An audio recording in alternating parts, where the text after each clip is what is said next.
Hey, it's Robert with Hush Performance, and welcome to another edition of Had a Yard. I just started a video not too long ago talking about how this never happens. Never to expect to just show up to the junkyard and randomly find things that you want, or randomly find things that everybody wants. If you're a pro yarder where you're pulling parts to resell, it's similar. You got the pro yarders coming in here first thing in the morning. They're going to snag up anything that is of value, leaving you in the dust if you're not here before then. So you guys that are trying to do this just for fun, that's probably why most of the stuff that you're looking for is gone. Some U-Pull yards will send you notifications of vehicles that you're looking for. Like you can add your information on their website and they'll notify you when something like that shows up. So this right here is a TSX. Pretty much it doesn't matter if it's manual or automatic. Everybody wants the engine.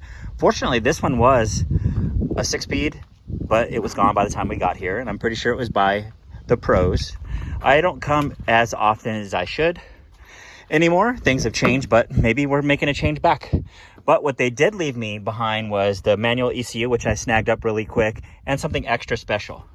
Inside was the factory all-weather rubber OEM TSX floor mats. It was the full complete set.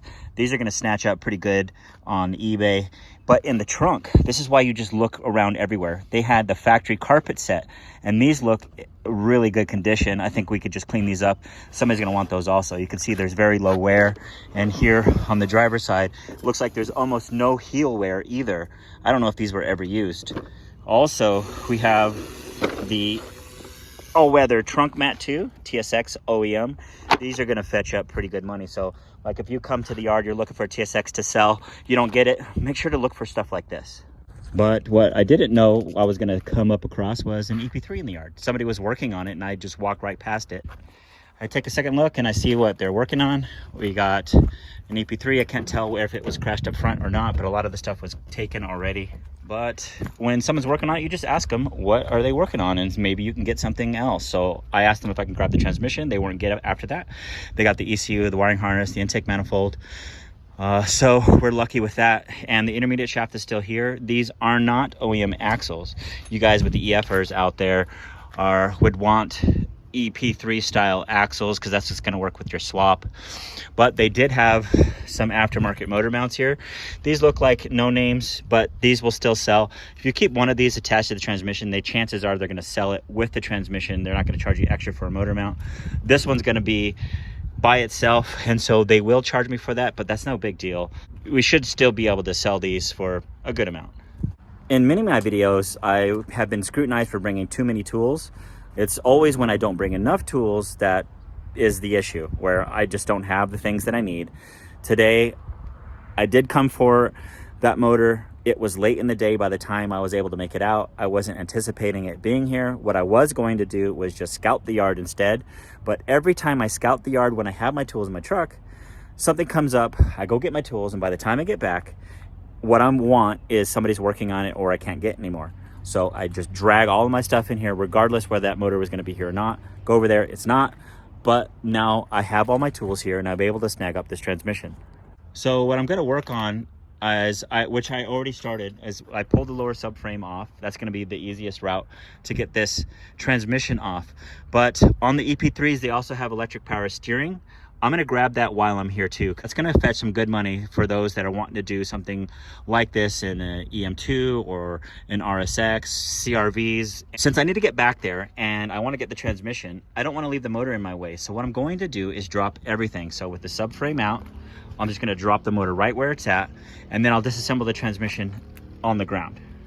It wouldn't be surprising that the same guys that are scrutinizing me about having too many tools at the yard are probably the same guys that only bring 10, 12, 17, 19, the standard sizes that they would expect to find on the Honda chassis. But if the car's been modified, chances are you're going to need a 13, you're going to need an 11, and in this case an 18. These aftermarket motor mounts, the bolts that were used, that's what they are, they're 18s. Could you fit a 19 on there? It depends if you have a 12 point or a 6 point. 19 might grip onto that. This one looks a little worn out, but either way, I don't need to try it and hope that it works. I have 18 on me. Also, it looks like it's going to take some finagling because it's billet aluminum, these aren't as open as like an OEM mount, where my technique is normally to take the 2 nuts off and then keep that short stud there last.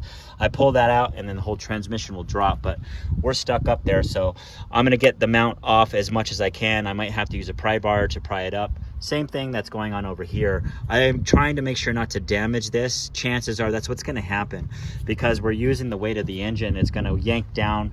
I might pull some threads, so maybe I'll take that apart first so that I can pull it off of the post mount here, and then I can work on that side. That technique worked out really well, like I was telling you. If I was not to take this bolt out while it was still up, I pulled this out. If I left it there while trying to pull it out, the weight of the engine is going to pull all of this, probably stripping that whole mount out. But by taking it out now, the mount just set on here. It dropped down and then just slid out. It was really easy.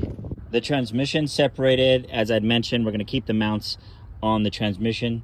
They may not charge us for it, but they do look extra nice, so they might decide to. It really depends on you, whether you think these are going to be worth reselling or not.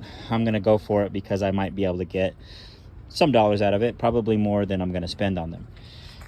Also, you guys that are out there, the reason I'm bringing this up is make sure to grab the flywheel and pressure plate bolts.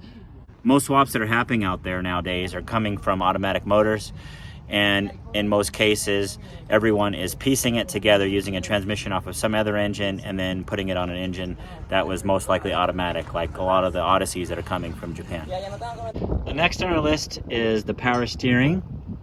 These are actually pretty easy to remove from the car. There are several ways that you could go about it. You could just take the tie rods off from the struts, or you can unscrew them. I just didn't take them off of the struts and then worry about this bar later. Then the strut bar kind of gets in the way, so I like to remove that. And then there's some bolts for some brackets right here. There's one here, here, and right there. So you get those off. You're gonna work your way to the steering coupler. There's just a single 10 that's all you need to worry about, and literally the thing comes off. The wiring harness though, this is probably the most important part in terms of resale value. Don't cut any of these wires. Like, they got some zip ties right here. I'm gonna cut those free. I wanna make sure that these look and stay intact as much as possible. Unplug them. Don't disconnect, or don't cut these right here either. This goes to the module that's underneath the dashboard, which is the hardest part of this project. I don't know what took me so long to get one of these things, but if you don't have one, get one. I was turned on to these by a friend of mine named Chris Sadowski, but he got angry at me one time when he was working at my shop and I was having him bang the tie rods off with a pickle fork, and he was just angry. He's like, why don't you have one of these? These things cost nothing. They're available at Harbor Freight. I didn't think they were that big of a deal, but they're worth their weight in gold. Essentially, they're gonna go onto the ball joint like that, and then as you tighten this bolt down there, it's gonna squeeze it like this, which then pushes the stud of the tie rod out. Oh my gosh, it's so stupid easy. Really easy. Columns out. I was able to take the rest of the I was able to take the coupler off from the outside. I took the bolt that attaches to the steering column off first, brought the column out because the steering wheel was locked and it wouldn't let me get to the bolt that I needed. So just to let you know, if you needed to pull it out with the coupler, you can. There's plenty of room to do that. Now moving inside, we're going to be working on the steering control module. It is tucked deep down inside there. I'll try to give you a closer visual, Lisa, of what it looks like, but I don't think I'm going to get any video of me taking it out because it is a lot of work from this point.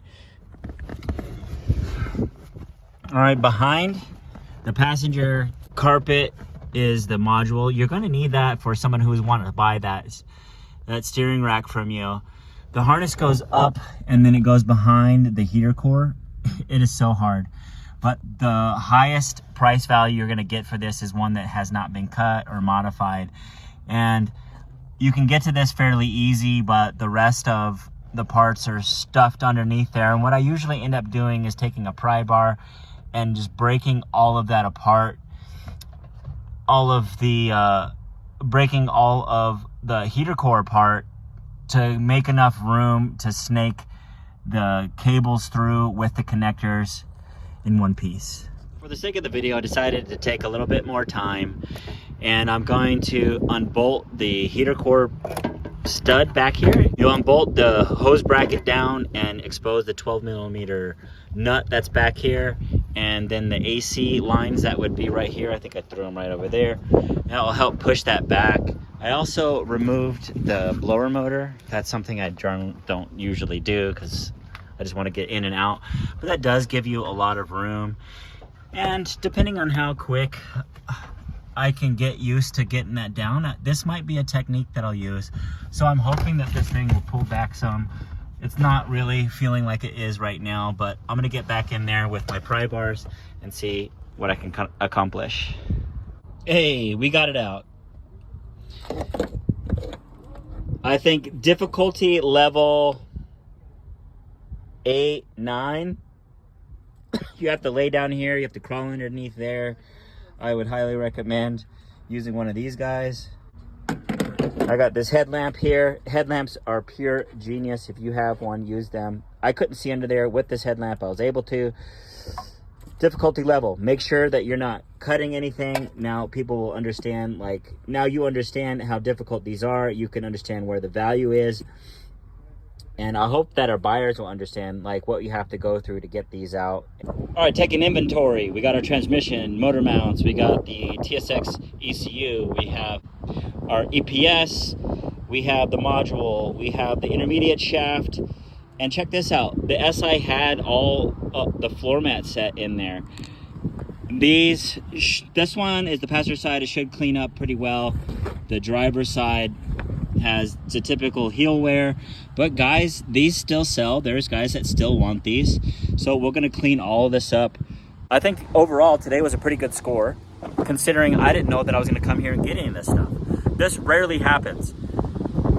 I promise you, the regulars will be here getting it, but your best advantage if you want to come and compete against the regulars is to have the knowledge of what sells and what doesn't.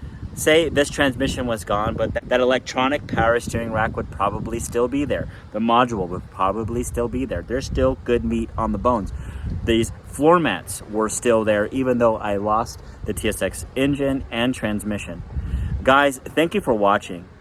Make sure to check out our other videos right here on the channel. And like always, happy tuning.